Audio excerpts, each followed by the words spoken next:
to Boxing Media Hub, sponsored by Falcon Contracting and in partnership with Jam's Boxing Chat.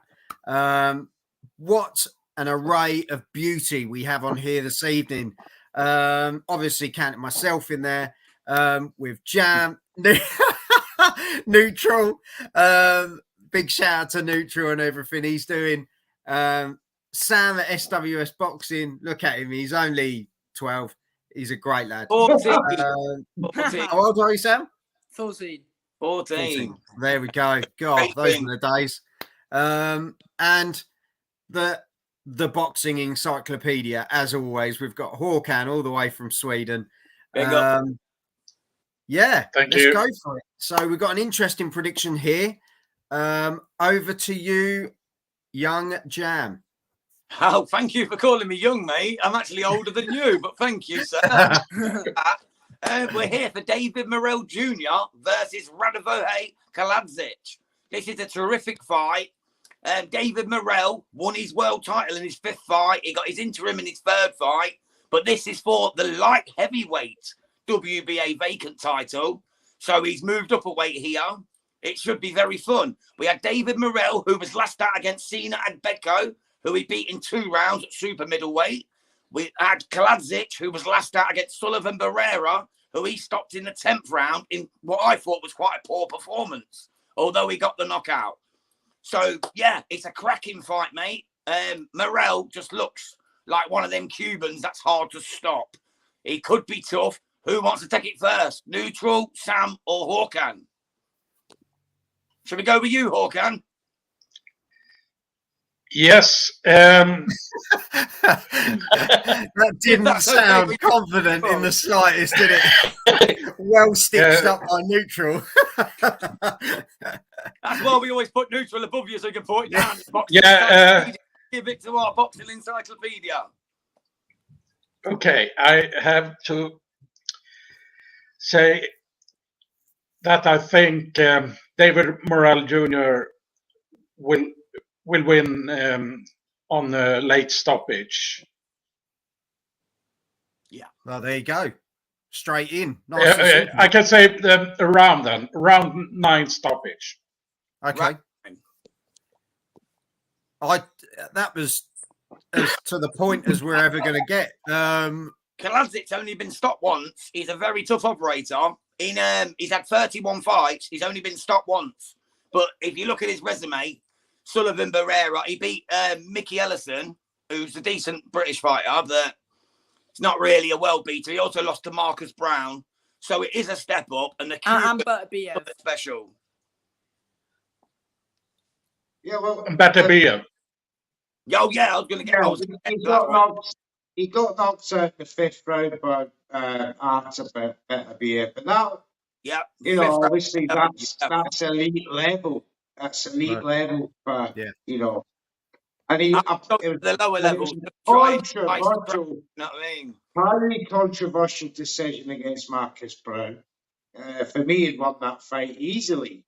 So I'm a wee bit worried for David Morrell that he's jumping up from 168 to 175 without a tune-up. If you call it this a tune-up, then this has got to be one of the toughest tune-ups one can imagine, because this guy is a very, very good fighter. And Sullivan Barrera, who he beat last time out, let's not forget who he's been in with and lost his 5 fights with. So the high-class opposition all the way through that he's lost to Andre Ward, but he lost to Bevel as well. So some of the best in the light heavyweight game. Yeah, you're talking. He's up there with the creme de la creme. He's fought them all, but Bev and Bevel. Yeah, Morrell hasn't fought anyone near that sort of level for me. So this will be a great test for David Morrell Jr. Obviously, the fans hold him in very high regard, and so they should. He's a very good fighter.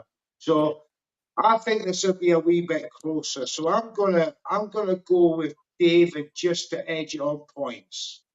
That's a fair call, Mr. Neutral. That is. What are you thinking, SWS Sammy? Well, I think I'm just going to say Morrell round 7. I think it's a good step up for him. But I think, when Rod, as I like to call him, steps up, he's been beat by better than Marcus Brown. I just think, I wasn't impressed with his last performance or his fight beforehand with Ellison. I thought Ellison actually gave it a real good go in that fight. 100%.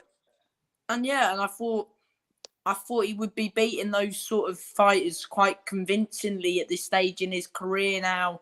But if I'm completely honest with you, he's a good solid opponent for David Morrell. But I think Morrell, is building quite quickly. Did he have an Olympic background? Didn't he? Yeah, he's a very good amateur, very good Cuban amateur, mate. Yeah, like I say, he won the interim super middleweight title in his 3rd fight and won the full title, the super middleweight, in his 5th fight. I know. So he's on a bit of a. He's a man of talent. He's a man of talent. As we know, and Neutral will be with me on this one, you have to be careful with these guys because although your rise is quick, you can also be found out very quickly by jumping the gun. Same as Lomachenko found out. Yeah, and I think you're gonna jump into that firing line soon, and someone's gonna find you. And I think listening to what you guys are saying and looking at the records and this sort of thing, this is a tough operator he's against. Very tough. And I'm with Neutral. I think this is points. Yeah. I can't see it just being he turns up. This is no inner way. Can I just say this guy is gonna find a ceiling. He's gonna find where he sits perfectly. But has he already bypassed that? It'd be interesting to see how he deals with the power at 175.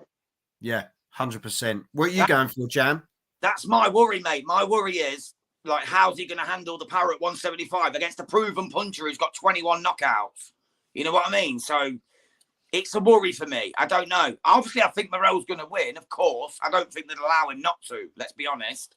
They're not going to allow a protege like this from Cuba, who could be the next money cash cow. They're not going to let him lose to someone who's basically, at the moment, he's on a bit of a spiral. He's not, I know he's only 32, but he's not going to be making millions for any promoter, whereas David Morrell definitely could. So I don't think they're going to let him lose, but at the same time, it's going to be a tough fight. And I'm with Neutral. I think it's going to go points to Morrell.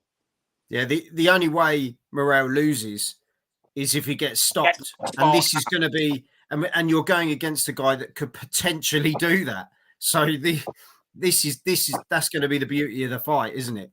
You are literally taking a guy who has risen so quickly, but has he risen too fast? I think that you still need to have those baby steps and those right fights at the right time for a reason.